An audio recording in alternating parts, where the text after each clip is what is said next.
আমাদের গার্ডের নিচে ইনস্টাগ্রামে ওস্তাকার ভাই নামের একটা পেজ আছে। পেজটাকে কম বেশি আমরা সবাই চিনি। কিছুদিন আগে পেজটির একটা ভিডিও পোস্ট করা হয় আমাদের ওস্তাকার সোসাইটির একটা অনেক বড় প্রবলেম নিয়ে। বলে এই যে 16,000 টাকার কাজ করে কি পয়সাটা দিলেই ভালো হয় না? বাবু একে 6,000 টাকা দিয়ে ছাড়ো তো। ফোনটা দিয়ে দেবো নাকি? ফোন পে দিয়ে দাও। কি ছাড়ো তো মানে? আমি তো 16,000 টাকার কাজ করি। 16,000 টাকার কাজে তুমি আমাকে 6,000 টাকা দিয়ে বলতো ছাড়ো তো। আমি তো এখানে খেটে টাকা দিতে গেছি, আমি তোমাকে এমনি টাকা চাই দিয়েছি।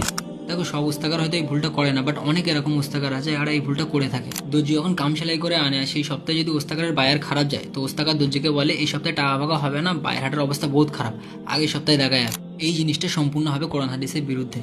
আল্লাহ রসুল সাল্লাল্লাহু আলাইহি ওয়াসাল্লাম বলেছেন যে মজদুরের ঘাম শুকিয়ে যাবার আগে তোমরা তাকে একটা টাকা দিয়ে দাও, তাকে তার মজুরি দিয়ে দাও। কারণ যে সমস্ত মানুষরা মেহনত মজদুরি করে কাজ করে, দর্জির কাজ বলো বা ম্যাটজির কাজ বলো, এরা যে কাজ করে অনেক টাকা জমিয়ে নেয় তা না, এমনকি 1-2 সপ্তাহ যদি কাজ না হয় তো এদের ধার ধর করে সংসার চালাতে হয়। তাই ইসলামে এই ধরনের মানুষের টাকা যাতে তাড়াতাড়ি দিয়ে দেওয়া হয় এই ব্যাপারে অনেক জোর দেওয়া হয়েছে। কোনো ওস্তাকার যদি টাকার সমস্যা থেকেই থাকে তো সে কাম দেওয়ার আগে দর্জিকে বলে দিক যে আমি এই কামের টাকা তোমাকে অমুক তারিখে দেবো, আর সে দর্জিও তার সুবিধা অসুবিধা বুঝে কামটা নেবে। মনে রাখবেন, আল্লাহ সুবহানাহু ওয়া তাআলা আমাদের ব্যবসা বাণিজ্য করার ক্ষেত্রেও কিছু নিয়ম বলে দিয়েছেন।